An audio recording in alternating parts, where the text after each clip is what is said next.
வணக்கம் நண்பர்களே, இது AutoCAD டுட்டோரியல்.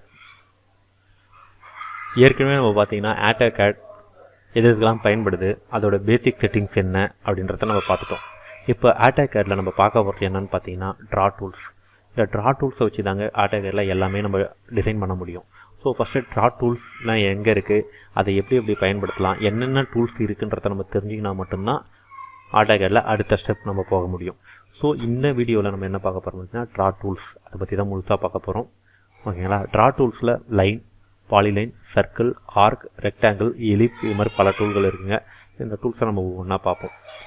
இந்த வீடியோவுக்கு போகிறதுக்கு முன்னாடி பேசிக் செட்டிங்ஸ் அப்படின்ற ஏற்கனவே நான் போட்ட வீடியோ நீங்கள் பார்க்கலன்னா கண்டிப்பாக அதை பார்த்தா தான் உங்களுக்கு இந்த ஷீட்டை எப்படி செட் பண்ணுறது, இந்த ஷீட்டை எப்படி செட் பண்ணுறதுனால வேல்யூ எப்படியெல்லாம் செட் பண்ண முடியும் அப்படின்றத தெரிஞ்சுக்க முடியும்.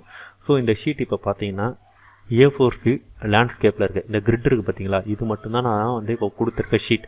ஸோ நம்ம இங்கே தான் இப்போ வரைய போகிறோம். இந்த ஷீட்டை எப்படி செட் பண்ணுறதுன்னு நீங்கள் இன்னும் தெரிஞ்சுக்கலாம். என்னுடைய முந்தைய வீடியோவை போய் பாருங்கள். வாங்க இன்றைக்கி வீடியோக்குள்ளே போகலாம்.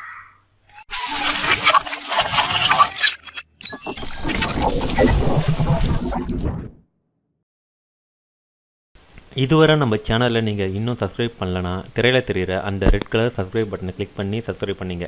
பக்கத்துலேயே ஒரு பெல் ஐக்கான் வரையும் அதையும் கிளிக் பண்ணிங்க. இதனால் நாங்கள் போடுற வீடியோக்கள் உடனுக்குடன் உங்களை வந்து அடையும். இந்த AutoCAD சீரிஸில் நம்ம இப்போ பார்க்க போகிற டூல் என்னென்னு பார்த்தீங்கன்னா லைன் டூல். லைன் டூல் பார்த்தீங்கன்னா ஹோம் டேப்பில் ஃபஸ்ட்டு இருக்கிற டூல் லைன் டூல் தான். ஜஸ்ட் லைன் டூலை கிளிக் பண்ணுங்கள். கிளிக் பண்ணிவிட்டு இந்த கிரிட்டுக்குள்ளே வந்தோடனே உங்களுக்கு ஒரு வேல்யூ காட்டிகிட்டே இருக்குது பார்த்தீங்கன்னா. இது என்னென்னு பார்த்தீங்கன்னா இப்போ எந்த பாயிண்ட்டில் எக்ஸ்ஒய் ஆக்சிஸில் எந்த பாயிண்டில் இருக்கீங்க அப்படின்னு நோட்டிஃபை பண்ணுறது தான் அந்த பாயிண்ட். ஸோ நான் இப்போ ஏதோ ஒரு இடத்துல நான் கிளிக் பண்ணுறேன்.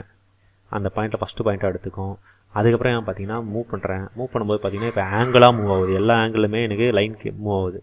ஸோ உங்களுக்கு எல்லா ஆங்கிலுமே மூவ் ஆகக்கூடாது அப்படின்னா நீங்கள் என்ன பண்ணணும்னா F8 அப்படின்ற ஷார்ட்கட் கீயை நீங்கள் கிளிக் பண்ணும்போது ஆர்டோ மோட் அப்படின்ற ஒரு மோட் எனேபிள் ஆகும். ஜஸ்ட் எனேபிள் ஆகிடுச்சு. இப்போ ஆர்டோ மோட் நான் கிளிக் பண்ணிட்டேன். இப்போ பார்த்தீங்க அப்படின்னா 0 டிகிரியில் லைன் போகும், 90 டிகிரி லைன் போகும், 180 டிகிரியில் லைன் போகும், 270 டிகிரி லைன் போகும். நடுவில் இருக்க எந்த ஆங்கிளுமே லைன் போகாது. திருப்பி நம்ம F8 அப்படி ப்ரெஸ் பண்ணுறோம் அப்படின்னா ஆர்டோ மோட் டிசேபிள் ஆகிடும். அப்போ எல்லா ஆங்கிளுமே மூவ் ஆகும். ஸோ F8 அப்படி இல்லாமல் இங்கே பார்த்தீங்கன்னா கீழே இருக்கிற பாரில் ஆர்டோ மோட் அப்படின்னு ஒரு 90 டிகிரி போட்ட மாதிரி ஒரு ஐக்கன் இருக்குதுன்னா அதை கிளிக் பண்ணிங்கன்னா ஆர்டோ மோட் ஆனாலும் திருப்பி அதை கிளிக் பண்ணிங்கன்னா டிசேபிள் ஆகிடும். ஸோ F8 கிளிக் பண்ணிக்கிறேன். ஸோ எந்த பாயிண்ட்டில் எனக்கு ரெண்டாவது பாயிண்ட் வேணுமா நான் கிளிக் பண்ணுறேன். மூணாவது பாயிண்ட் மேல் பக்கமாக எனக்கு இங்கே வேணும் நான் கிளிக் பண்ணிக்கிறேன். 4th பாயிண்ட் இங்கே வேணும் கிளிக் பண்ணிக்கிறேன். அதனால் 5th பாயிண்ட் இப்படி கிளிக் பண்ணிக்கலாம். கிளிக் பண்ணாலும் க்ளோஸ் ஆகிடும். அப்படி இல்லை அப்படின்னா ஜஸ்ட் C கொடுத்து என்டர் கொடுத்தீங்கன்னா அந்த ரெக்டாங்கிள் க்ளோஸ் ஆகிடும். ஓகேங்களா. இது ஒரு மெத்தட். ரெண்டாவது மெத்தட் எப்படி அப்படின்னு பார்த்தீங்கன்னா லைன் டூல். கமாண்டில் போய்ட்டு எல்லுன்னு டைப் பண்ணி என்டர் கொடுங்க. லைன் ஆகிடும். என்ன கேட்குதுன்னு பார்த்தீங்கன்னா ஸ்பெசிஃபை தான் ஃபஸ்ட்டு பாயிண்ட் அப்படின்னு கேட்குது. எனக்கு இங்கேருந்து வரணும். இந்த பாயிண்ட் பார்த்தீங்கன்னா 160க்கு 120ன்னு ஒரு எக்ஸாம்பிள் கொடுக்குறேன். 160, 120 என்டர் கொடுக்குறேன். பார்த்தீங்கன்னா 160, 120 இந்த பாயிண்ட். இதுக்கப்புறம் பார்த்தீங்கன்னா நான் மவுஸை இந்த பக்கம் நான் மூவ் பண்ணிவிட்டு மவுஸோட கர்சரை ரைட் ஹேண்ட் சைடு மூவ் பண்ணிவிட்டு 60ன்னு கொடுக்குறேன். என்டர் கொடுக்குறேன். அப்புறம் கர்சரை மேல் பக்கமாக மூவ் பண்ணிவிட்டு 60ன்னு கொடுத்து என்டர் கொடுக்குறேன். திருப்பியும் கர்சரை லெஃப்ட் சைடாக மூவ் பண்ணிவிட்டு 60ன்னு கொடுத்து என்டர் கொடுக்குறேன். அப்புறம் க்ளோஸ் கொடுத்து க்ளோஸ் பண்ணிடுறேன். இது ஒரு மெத்தட். அடுத்த மெத்தட் என்னன்னு பார்த்தீங்கன்னா இப்போ அடுத்த மெத்தட் என்னென்னு பார்க்க போகிறோம். ஜஸ்ட்டு கமாண்ட் பேரில் போய்ட்டு எல்லுன்னு டைப் பண்ணுங்கள். என்டர் கொடுங்க. லைன் டூல் செலக்ட் ஆகிடுச்சு. ஃபஸ்ட்டு பாயிண்ட் கேட்குது. நான் 50, 50ன்னு கொடுக்குறேன். என்டர் கொடுத்துட்றேன். இப்போ பார்த்தீங்கன்னா 50, 50ல் செலக்ட் ஆகிடுச்சு.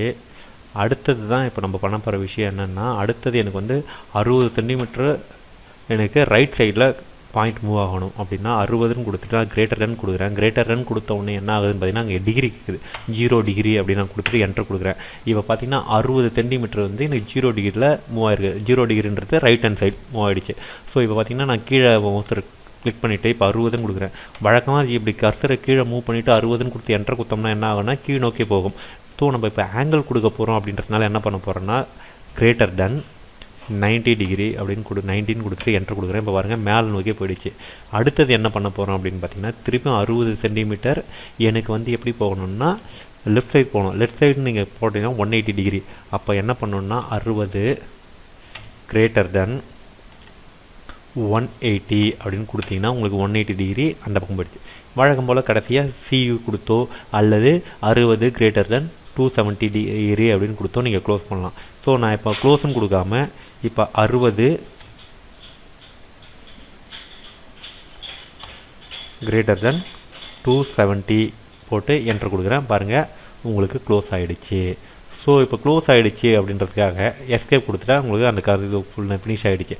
ஸோ ஒரு ரெக்டாங்கிளோ சரி ஒரு லைன் டூலை யூஸ் பண்ணி என்ன பண்ணலாம்னா டேரெக்டாக மவுஸை கிளிக் பண்ணி நம்மளால் ஒரு ரெக்டாங்கிளோ எதுவோ ஒன்று வரைய முடியும்.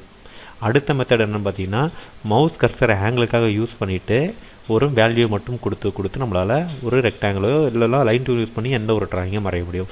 மூணாவது ஆப்ஷன் பார்த்திங்கன்னா மவுஸ் பக்கமே போகாத எவ்வளோ வேல்யூ என்ன ஆங்கிள் அப்படின்றத கொடுத்து நம்மளால் ஒரு ரெக்டாங்கிளாக வரைய முடியும். ஸோ லைன் டூலோட யூசேஜ் இதுதாங்க. இந்த வீடியோக்குள்ள உங்களுக்கு பிடிச்சிருந்தா உங்கள் நண்பர்களுக்கு ஷேர் பண்ணுங்கள், லைக் பண்ணுங்கள். தேங்க்யூ.